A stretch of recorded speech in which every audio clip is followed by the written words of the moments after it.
So, AI art. Stop your window. AI in general is a divisive topic for reasons you will see shortly, considering I made this video, but this is specifically about generative AIs that produce art, animation, and similar visual media. Tech bros are preaching it's the future, creators and artists are striking over it, and you probably already have your own opinions that you're entering this video with. I'm not promising a perfectly neutral response. I'm incredibly biased, in fact. I'm just here to offer the facts and my thoughts to the best of my abilities.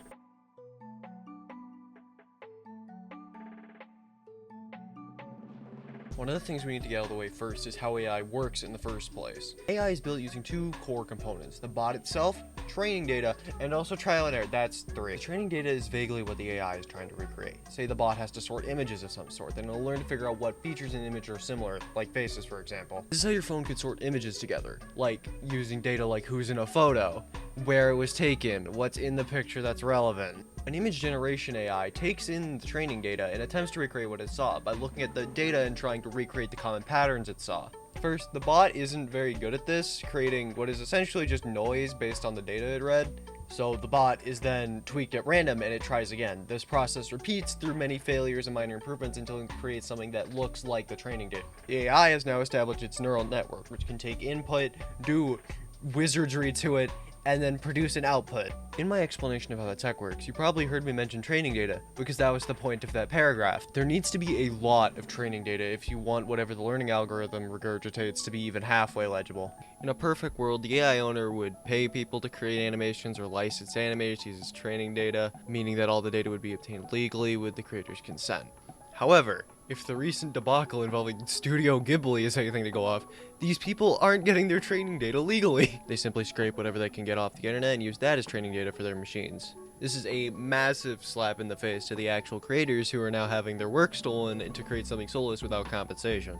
Along with all that talk on training data, allowing the AI to train takes a lot of time and resources. According to MIT News, power demands from data centers doubled from 2,688 megawatts at the end of 2022 to 5,341 megawatts at the end of 2023. In 2022, data centers were the 11th largest electrical consumer in the world, between Saudi Arabia and France, totaling at 460 terawatts. The data centers training AI are predicted to approach 1,050 terawatt consumption by the end of 2026, which would make it the 5th largest electrical consumer between Japan and Russia. The average electricity consumption of a home in the US is 12,000 kilowatts annually, which is 0.000012 terawatts. These data centers are using 87,000 times that annually. That electricity consumption comes with a cost too. I'm sure I don't need to tell you about the effects of burning fossil fuels for energy, considering you live on Earth right now.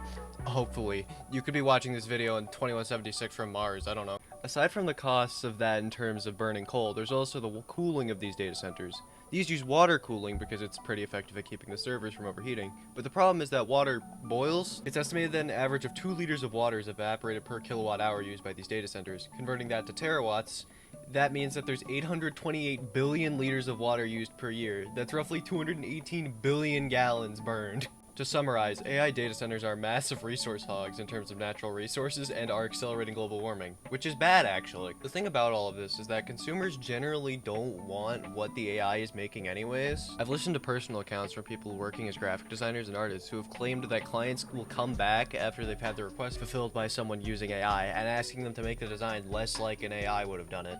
Consumers recognize that AI art isn't conducive to good business. If they can't hire a professional to do it right, what else about their product can't meet that standard? Meanwhile, company higher-ups continue to push for this technology's development because it allows them to skimp out on paying their workers and get what they need for cheaper, while their actual workers go on strike or are laid off, as seen with the Writers Guild strike that took place recently. So we've burnt tons of natural resources to make AI art for grifters and thieves. Great, good job, team. To be fair to the AI creators, heavy quotations, I've at least gotta try their programs to see what I can do with them. So I decided to generate 10 AI videos with the prompt, "A man taking a seat in a wooden chair." Simple enough. Here's everything that was generated. Here's the tier list I made of each of them based on their quality or lack thereof. And I have notes! There's something to be said about the fingers and disappearing limbs, but mostly about the fact that it didn't even make what I asked it to. Taking a seat means to sit down, not already be seated, which is what the AI generated. It is also important to note that all of these are from the same site, mostly because it's the only one I could find that didn't ask for my credit card. Do what you will with this information.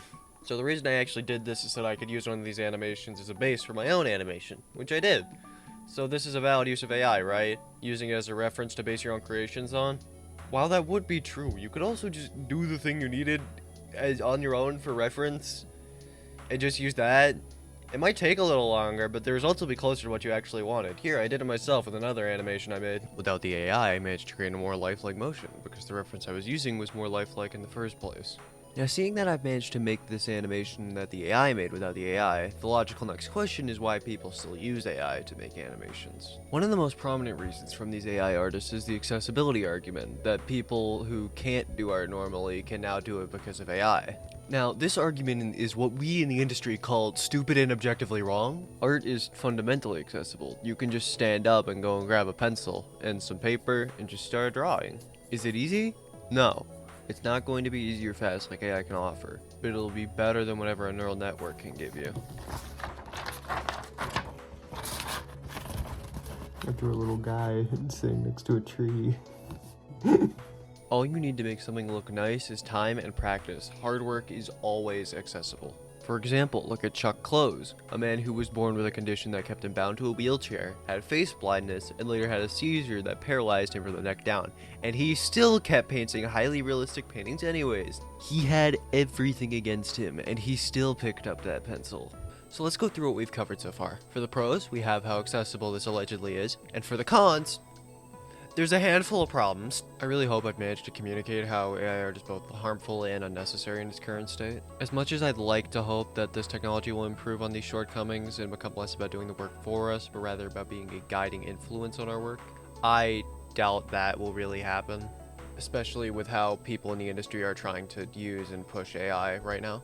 I had a couple topics I wanted to get into, but didn't fit the pacing of the script, like the bit about AI interpolation and how they use it to avoid copyright.